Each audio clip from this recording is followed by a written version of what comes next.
So hi guys, good evening and welcome back to my YouTube channel. Yan, andito na yung ating halaman na kamatis. So ano yung gagawin natin ngayong gabi? Napansin ko kasi lumalaki sila, nahihirapan buhatin yung sanga nila. So ano yung gagawin natin ngayon? Lalagyan natin ng tali na para preparation na din na itong tag-ulan. Malakas yung hangin dito sa third floor. Kaya lagyan natin sila para maiwasan na mabuwal at masira yung mga sanga. So yun yung gagawin natin. Pakita ko mamaya pag tapos na tayo. So yun, nalagyan na natin ng tali. Yan. Para kahit mamunga yan, matibay sila. Yan.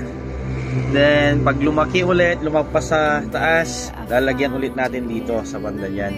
Yan po yung kaparanan, kahit maraming bunga po ay hindi masisira. Kahit malakas ang hangin, hindi masisira. God bless!